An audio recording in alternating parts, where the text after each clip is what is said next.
Good morning, or whatever time of day it is for you. It's the morning here, and it's such a nice sunny day. Um, if you can hear a little ticking in the background, it's one of those Chinese cats going like that today over there.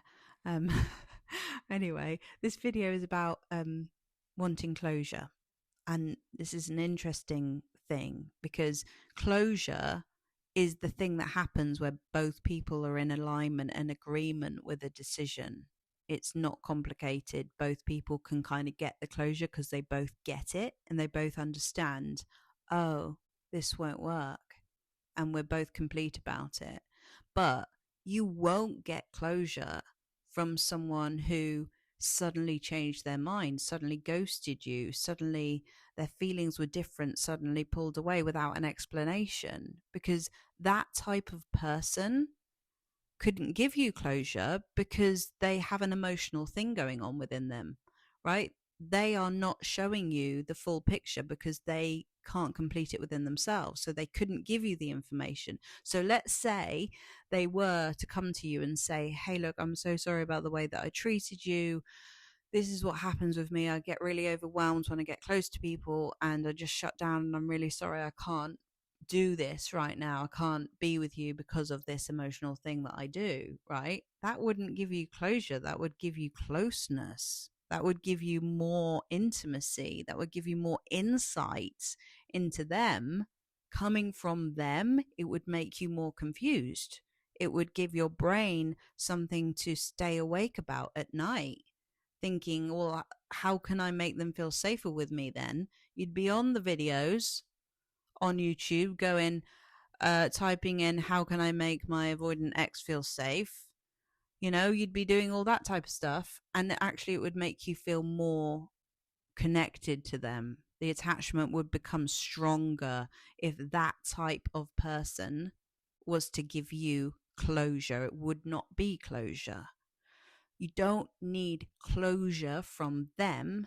You need to see it for what it is. And you need to stop going back to somebody who has shown you so many times that that's not the sort of thing that they can actually do. If they could give you closure, they would have, in the first place, given you more information about what's going on here, how they feel, what's going on inside of them, why they pull away. They wouldn't have been dismissive. They wouldn't have called you sensitive. They wouldn't have done any of that.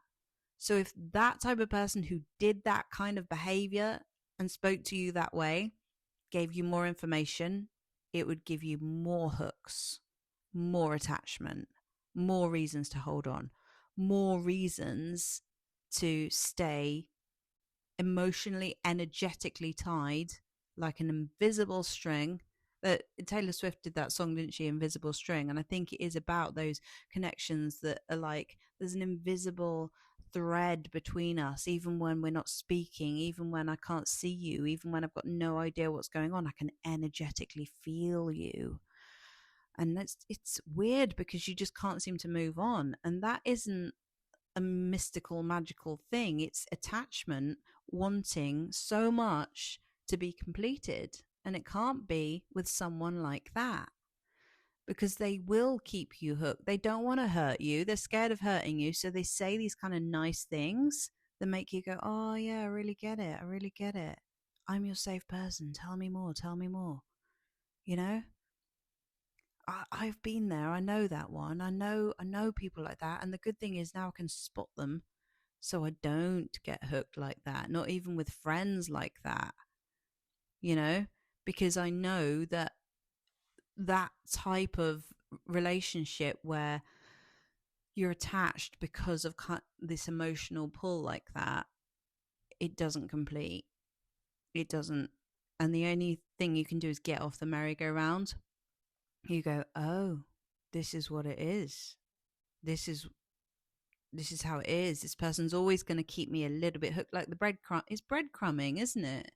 You know, if they were to come and say to you, "I'm really sorry, I am like this," you'd think, "Oh wow, you're maturing. You're telling me how you feel. This is progress." Wouldn't you? Really? It would be amazing if they did that because it would make you feel closer to them than before. And honestly, unless they're actually willing to go all the way to therapy consistently and stay there, that is only going to be just another breadcrumb that digs your attachment a bit deeper. So I really understand this, and I've been through this so many times before. There's two relationships in my life that were like this, that where I was just absolutely hooked on them, couldn't let go of them, because of the breadcrumbs, because of the almost, because of the maybe, because of the one day, you know. And it lasted years. And I've got clients who said, I can't let go of this person for 30, 40 years. Don't be that person. The way that you get over this and see it for what it is and get the closure is by getting off the bandwagon, by like getting off the merry-go-round and living differently, doing something differently, and accepting that you might not get closure from this person because they can't do that, you know, and being able to see it for what it is and seeing that that's not good enough for you. You know, when you get the kind of smack in the face that you're going to be they'll disappoint you again. Often they're going to disappoint you, and you go, "Oh my god, again, seriously? Am I seriously doing this again?" And that's when you start going, "Oh, I can't do this to myself anymore," you know. And then things start to change. Um, for me, I eventually got complete about things when I got one too many disappointments. But also when I started actually focusing on myself and feeling better about myself and like realizing what I actually wanted in relationships, like this is why I created the self-abandonment trap, to actually help you create the map that makes you know what you need so that you can spot what doesn't work. And so that you can move forward, creating relationships with clear boundaries and clear sense of self, which is going to be the strongest predictor of a healthy relationship in the end, you know? So if you want to come to that, there's 5 spaces left, and we're going to use our creativity to get out of this loop, create our own closure, create something, create the closure yourself, you know?